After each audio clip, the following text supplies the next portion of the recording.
2 years ago, the ABC drama series NYPD Blue premiered. It has become a rating success, drawing in millions of viewers each week with its compelling storylines and complex characters. In 1994, it was nominated for a record 26 Emmy nominations, winning 4. Last September, it proved itself again by upsetting NBC's ER and winning Best Dramatic Series. Joining me now is David Milch, executive producer and co-creator of the series, and Bill Clark, a former New York City homicide detective and the show's consulting producer.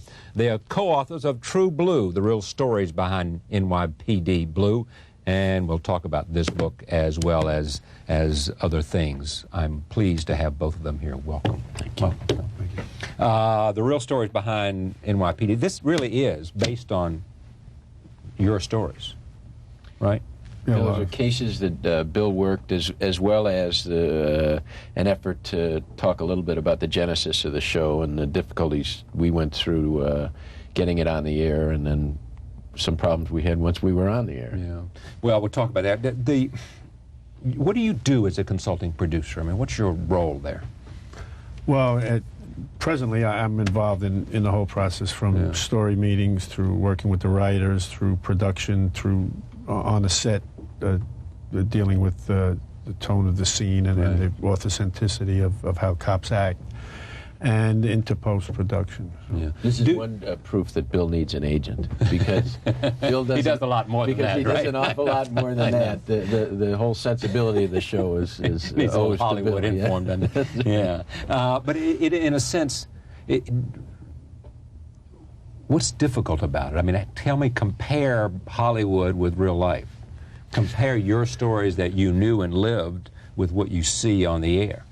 Well, that's what makes my job really simple, is that we do it the way it happened, and it really happened. So it's not something that I have to worry about taking literary license and did I go too far. I mean, we really try to keep right on the money with it, and it's just a question of having actors act like the way cops would really act, and having the story told and the impact on the victims and their victims' families, try to get that feeling across that really was when I had the case. Yeah. Why is the show successful, other than good acting, let's say, and good writing? What is it about the show? Well, that gives it a signature and an identity that attracts an audience? Yeah, I think its heart is in the right place, Charlie. In no small part because of Bill, we portray people who are trying to do their jobs for more than the reasons that people ordinarily associate with cops. And as Bill points out, when we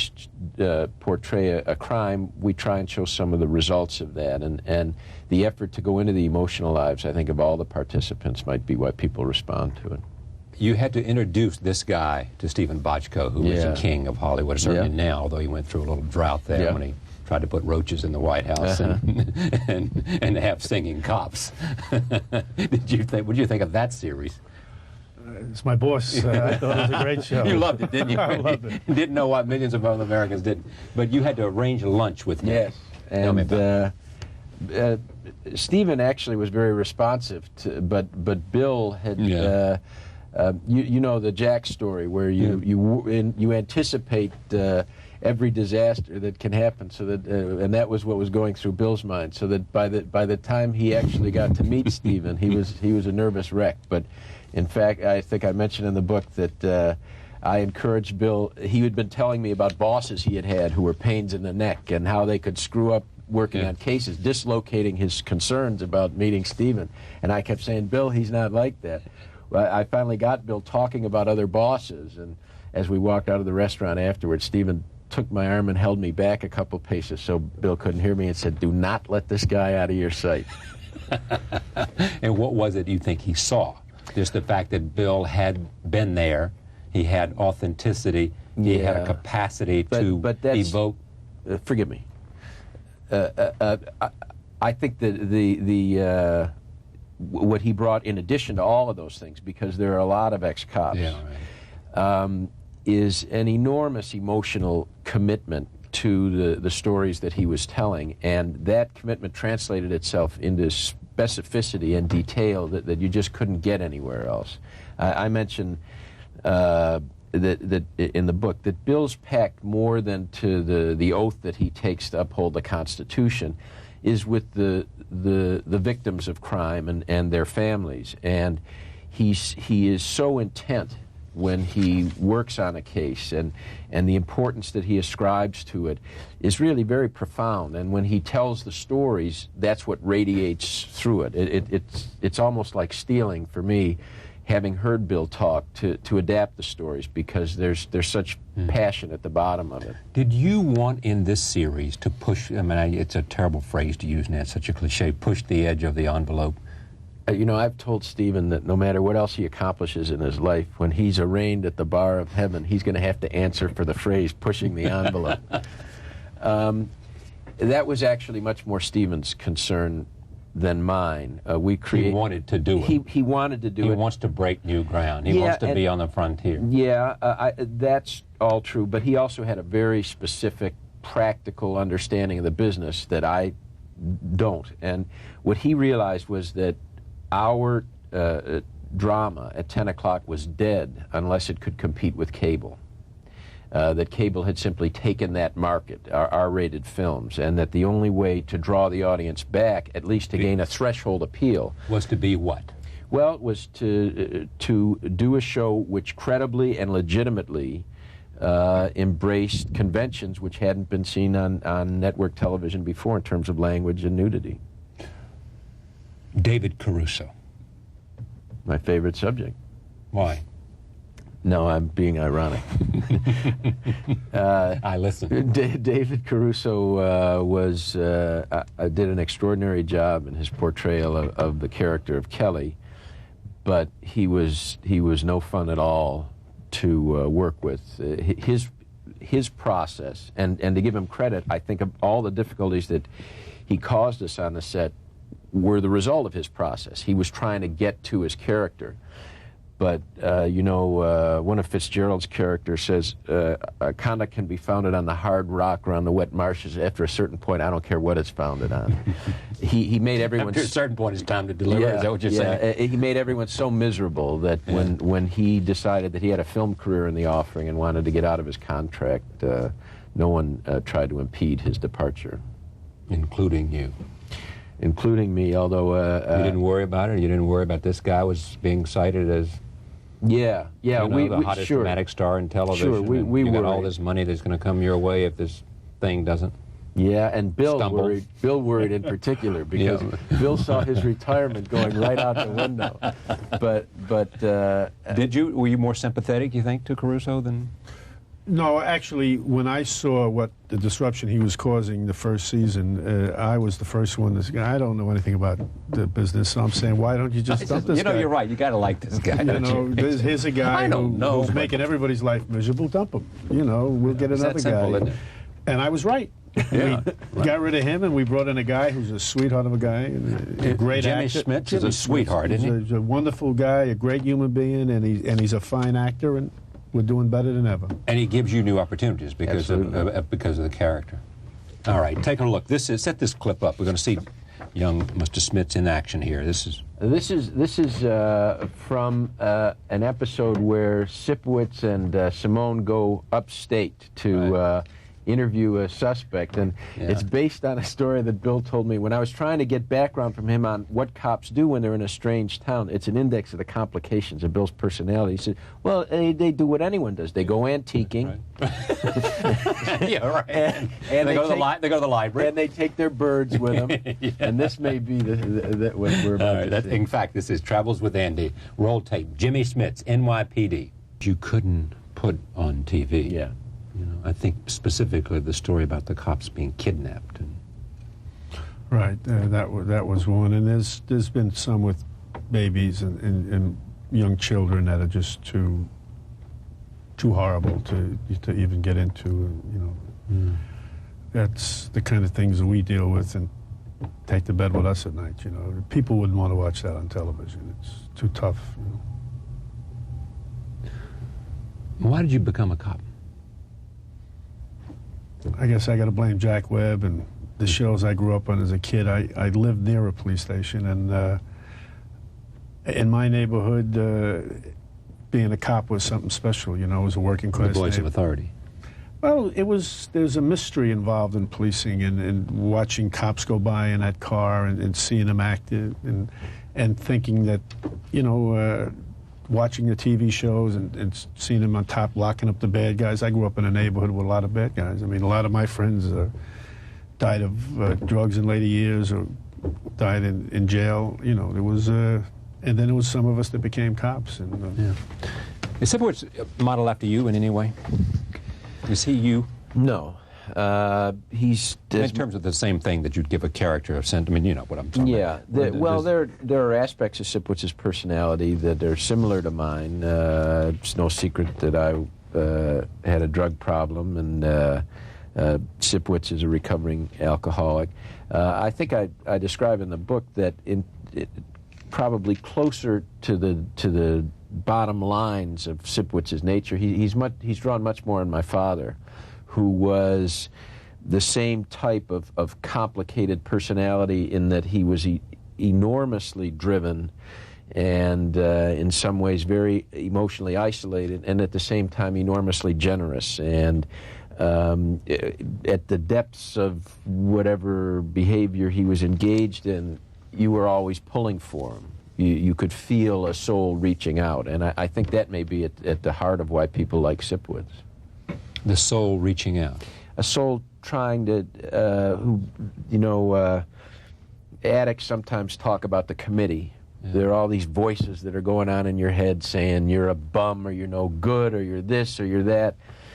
And what you want, and a lot of times I think why people take drugs, is to just quiet the committee down a little bit so your own voice can be heard. And I think what you see in Sipowicz is a man who's got a very active committee, whose own voice, when he's able to use it, is very kind and gentle. But he's got a lot of other people speaking through the same mic. Yeah. What's your favorite story in here? What one resonates, touches, you like the best?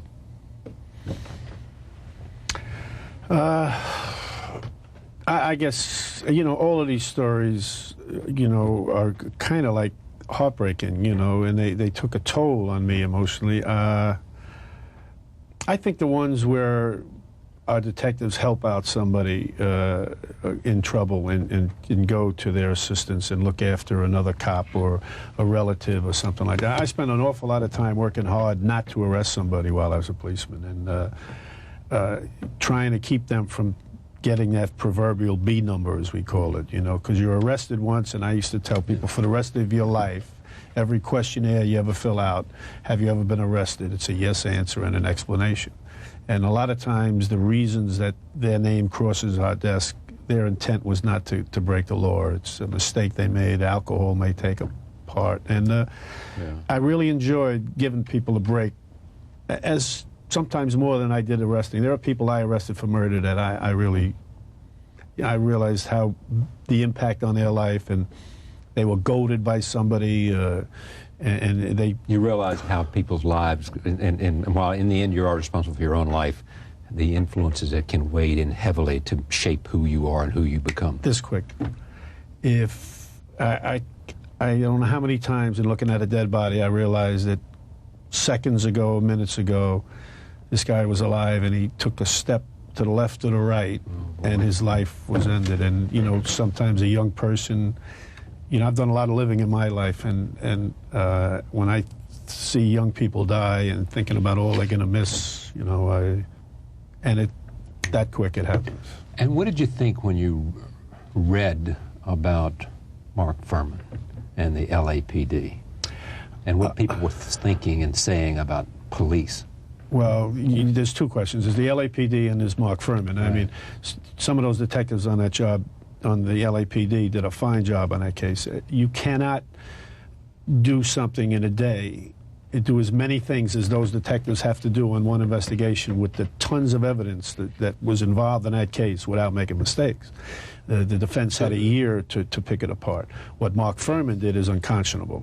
That's a different question altogether. Making a mistake when you're doing your job, that happens all the time. So you're here to say that all the things that the defense pointed out in that particular trial of police work by the LAPD, that a lot of those things you could find in any major investigation of any murder that has taken place in any big city in America. Absolutely, and I pride myself on my work, and I've made mistakes on many of them. If the one mistake they made was because they had so much evidence on that case. I mean, they felt, we call it in New York City a grounder.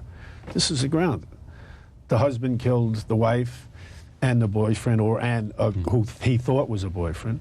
And here's all this blood trail, there's blood here, there's blood there, there's a glove here, there's tons of evidence.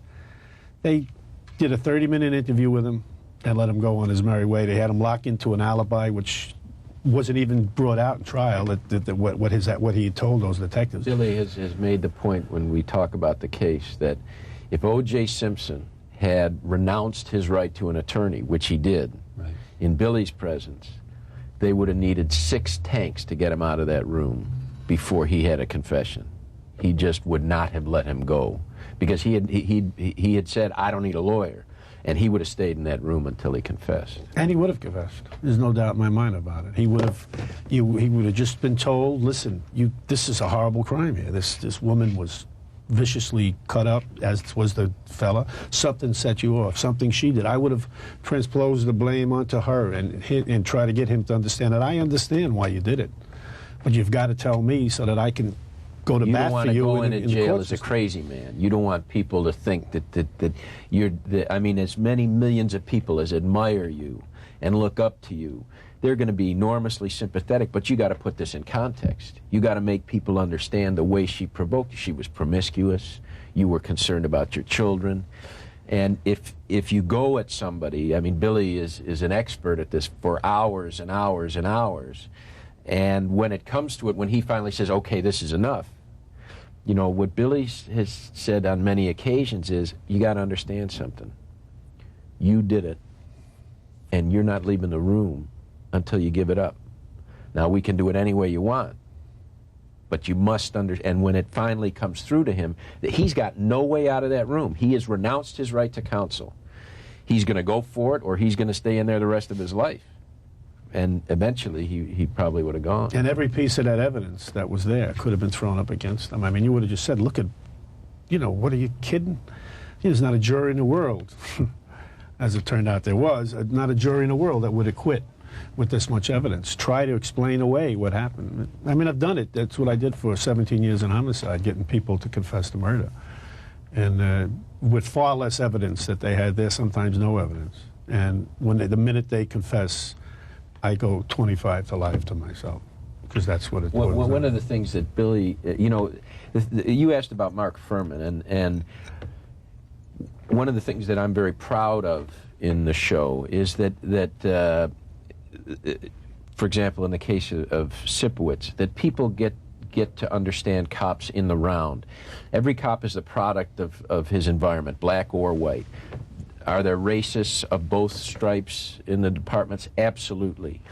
But what people ought to understand, and what Fuhrman has permitted people to misunderstand, is that the vast majority of cops, some of whom do have racist impulses, devote themselves to neutralizing the effect of that racism.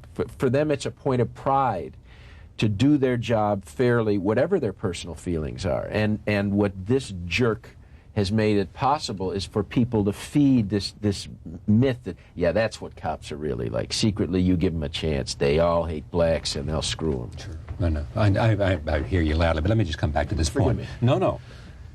There's no question in your mind. After OJ Simpson had renounced or would have waived the right to counsel, said, I don't need a lawyer, I didn't do it, you could have gotten him to confess. Absolutely.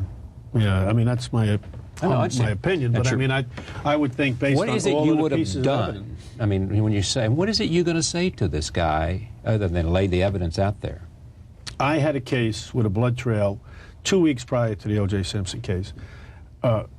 There was no relationship between the perpetrator, if you will, and the deceased, but it was a man and a woman over a jealous thing. This guy wound up cutting him up. The woman was stabbed somewhat over 30 times, and the guy was stabbed over 60 times. This guy was an ex-con. He was on parole. The way I approached him was that to do this, something had to set you off. I mean, this was not just, you didn't just kill him. You cut them up into pieces. I mean, there's something that they had to do that made you go off this way. And in fact, what he wound up telling me was that when he cut them, when he cut the first one, he realized he was going back to jail. He knew that he had made a mistake. And in his frustration, he just started hacking them up. And he lost it. He says, I just lost it, and I went through there. And he says afterwards, there was a blood trail through the whole apartment, lamps knocked over. And he said, I was like a caged lion, and I knew I had done wrong. And he got out of there, and yet when I picked him up, he had which was a few days later, he had the story lined up, and it was just a question. I told him, I've got evidence. With OJ, there was so much evidence I could have just laid down in front of him that he would have felt it. There's no doubt I could convict him. But I think the psychology because people will point to certain differences in circumstance between OJ and this guy. Yeah. This guy said, well, I'm going back to jail. OJ didn't think he was going back to jail. But what Billy's gift is to identify in every situation what it is that will make the man feel, A, that he is emotionally subordinate to Bill, that Bill has an indomitable will, and B, that Bill is ultimately sympathetic to him. And that combination, being able to tune it with sexual deviance to make them understand, look, I could do that. I could do that. And no matter how sickened you are by it, to the guy who killed and sodomized unspeakably this kid, Bill wound up thinking that Bill was his best friend, and Bill was devastated by having gotten the confession by what he had to do. With Simpson, what he would have had to project was that he understood the enormous pressure this guy was under, that here he was a star, that he wasn't understood by his own race, that he wasn't understood by the white race, that this girl failed to appreciate him. And at the same time, when Simpson at a certain point would feel himself at risk and say enough, then as sympathetically as possible to say to him, you got to understand something. That's no longer in the game. You don't get to say enough. I'll understand what you did, but you're not getting out of the room. And then if physical force becomes necessary, people have to understand that Wait a minute. If physical force becomes necessary to establish simply to establish dominance. And in the case of OJ Simpson, I mean, Bill's a pretty tough guy, but OJ Simpson's a pretty tough guy too. But what you have to do there, I would think, is simply exhaust him. You know, well, just make him understand that physically he's not going to be able to leave that environment. I don't even think he you know, tougher guys than him, and I'm giving him the credit that he's probably a very tough guy. That never becomes an issue. He would be told that his right to leave is gone. He waived it in front of an attorney, and that'd be it. You know, the thing is, when I finish an interrogation with a guy, and many times it goes through confrontational times, and there is physical things that go on.